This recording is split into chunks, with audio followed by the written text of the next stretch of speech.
वित्त विधेयक 2021 पर आपने मुझे बोलने का मौका दिया, इसके लिए मैं आपका आभार प्रकट करता हूं। बड़े महत्वपूर्ण मुद्दे पे आज सुबह से ही इसकी शुरुआत माननीय कैलाश जी ने जिन शब्दों और जिन भावार्थों के साथ शुरू की, बड़ा अच्छा लगा कि आपस में पक्ष विपक्ष के जो माननीय सदस्य हैं उनका जरूर ये दायित्व भी है, और हम जो नए चुन के आते हैं वो आप जैसे लोगों से ही बहुत कुछ सीखने को मिलता है। सामाजिक न्याय की जो बात कही, इसके अंदर निश्चित रूप से जिस मुकाम पे हमें पहुंचना चाहिए था उस मुकाम पे हम नहीं पहुंच पाए। कानून व्यवस्था के सुदृढ़ीकरण की बात माननीय अधिकतर सदस्यों ने कही कि कानून व्यवस्था में सुदृढ़ीकरण हो, खाली पद भरे जाएं, और आधुनिकीकरण पुलिस का जो आज मुख्य आवश्यकता जो है, क्योंकि साइबर क्राइम इतने हो गए कि उसके लिए कहीं ना कहीं पुलिस के आधुनिकीकरण की बहुत बड़ी आवश्यकता है। तो पुलिस के आधुनिकीकरण में और ज़्यादा बजट की यहाँ आवश्यकता महसूस की जा रही थी। सबसे बड़ा मुद्दा, यदि हम राजस्थान को जब सब लोग मिलके और एक उन्नत राज्य बनाना चाहते हैं तो प्रशासनिक सुधार की बात सबसे पहले। मैं माननीय सभापति महोदय, मैं आपके माध्यम से सदन का ध्यान आकर्षित कराना चाहूँगा कि प्रशासनिक सुधार में ये निश्चित रूप से हमें सदन के अंदर सच बोलने और सच सुनने का मादा पैदा करना पड़ेगा।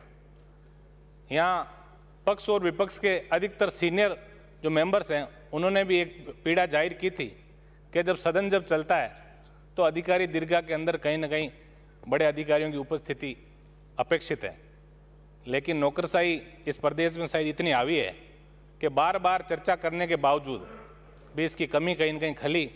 तो निश्चित रूप से प्रशासनिक सुधार के अंदर हम आगे नहीं बढ़ेंगे तब तक एक उन्नत राजस्थान की कल्पना कहीं ना कहीं बेमानी लगती है। माननीय सभापति महोदय, लोकायुक्त की नियुक्ति की आपने, उसके लिए आपको धन्यवाद, लेकिन उनके लिए आवश्यक संसाधन आप जल्दी से जुटाएं ताकि वो अपना कार्य जो शुरू कर सकें।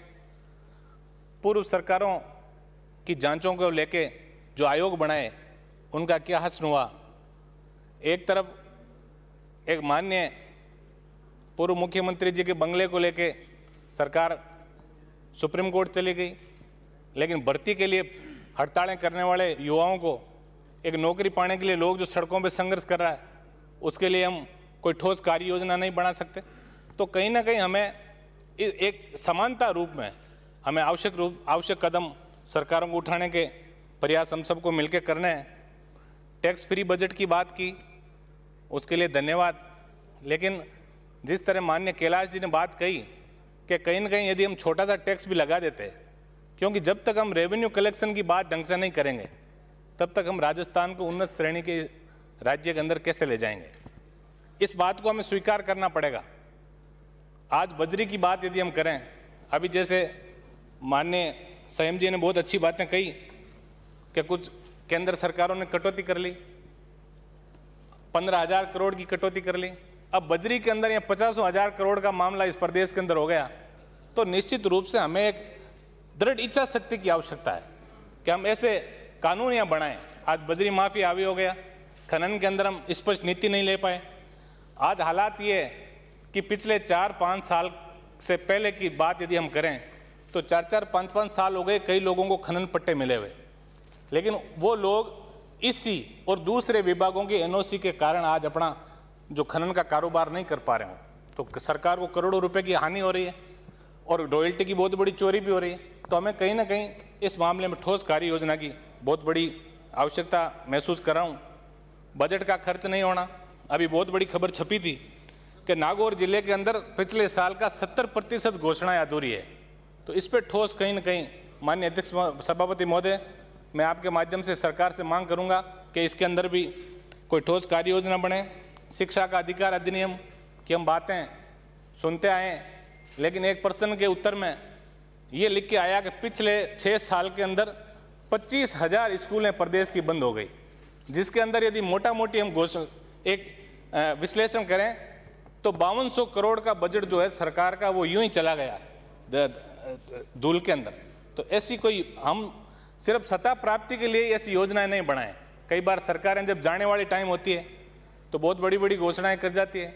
जैसे किसान कर्ज माफी की बात है, वो भी मैं बात यहाँ करना चाहूँगा कि किसानों की संपूर्ण कर्ज माफी को लेके और कांग्रेस सत्ता में आई, लेकिन उसके बाद क्या हुआ, कई चीज़ों के राइडर लगा दिए।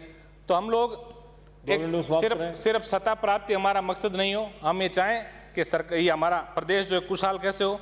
चिकित्सा की यदि बात करें, माननीय अध्यक्ष महोदय, मैं आपके माध्यम से एक छोटी सी बात करूंगा कि दूसरी तो हो रही 18 लाख की एम्बुलेंस, मरीजों को लाभ नहीं। विधायक कोटे से मेरे विधानसभा क्षेत्र में एक एम्बुलेंस दी और 6 महीने के बाद भी सिर्फ वो इसलिए चालू नहीं हुई कि उसके अंदर उसको चलाने वाला नहीं है। तो सिर्फ आंकड़े बड़े बताने से या हमने इतना खर्चा कर दिया, इतना हमने प्रोविजन कर दिया, उससे कोई राजस्थान की हालात के अंदर सुधार नहीं होने वाला है। स्वायत्त शासन विभाग और खनन विभाग के अंदर इतनी बड़ी पोटेंशियल हमारे प्रदेश में है कि हम बहुत बड़ा पैसा जो है इससे हम आय प्राप्त कर सकते हैं। माननीय सभापति महोदय, निजीकरण की बातें सभी ने कही, लेकिन निजीकरण हो क्यों रहा है उसके तय में भी हमें जाना पड़ेगा कि एक व्यक्ति सरकारी नौकरी में लगने के बाद वो काम करना नहीं चाहता और उसी का परिणाम ये है। अभी जैसे सीएम जी ने नो बैग डे की बात की, सरकारी स्कूलों के अंदर हमने बच्चों को बस्ता लेके नहीं गए, उससे हम बच्चे जो सरकारी स्कूलें छोड़ के और प्राइवेट स्कूलों में चले गए। तो कहीं ना कहीं इसके अंदर हमें निजीकरण पे भी बहुत गहनता से इसका अध्ययन करना पड़ेगा कि आखिर निजीकरण क्यों हो रहा है। बायोमेट्रिक्स उपस्थिति को लेकर सरकारों ने सर्कुलर जारी किए कि हर विभाग के अंदर जो है वो बायोमेट्रिक उपस्थिति होगी, लेकिन वो लाखों करोड़ों रुपए जो सरकार के खर्च हो गए, लेकिन आज तक उसका कोई हमें बेनिफिट नहीं मिला। माननीय सभापति महोदय, विद्युत मंत्री जी विराजमान है, विद्युत कंपनियों की बात हमारे पूर्व मंत्री जी ने कही थी, लेकिन विद्युत के अंदर सबसे बड़ा घाटा जो है वो विद्युत जो तंत्र के अंदर जो मटेरियल खरीद का है और डिसमेंटल का जो सामान जमा कराने का है, उसके अंदर अरबों करोड़ों का जो घोटाले और अनियमितता जो हो रही है, उसके अंदर कहीं ना कहीं हमें उनकी लगाम लगानी पड़ेगी। माननीय सभापति महोदय, सहकारी बैंकों की स्थिति को मजबूत करना और किसान की बात हम सब करते हैं, लेकिन किसान को यदि मजबूत हम नहीं करेंगे तब तक इस राजस्थान जैसे प्रदेश की जीडीपी और इसको उन्नत प्रदेश बनाने के अंदर हमारे प्रयास काफी कम है। और दूसरा में राजस्थानी भाषा की मान्यता और स्थानीय लोगों को रोजगार की बात कहीं ना कहीं बजट में हो। माननीय सभापति महोदय, आपने मुझे बोलने का मौका दिया, बहुत बहुत धन्यवाद।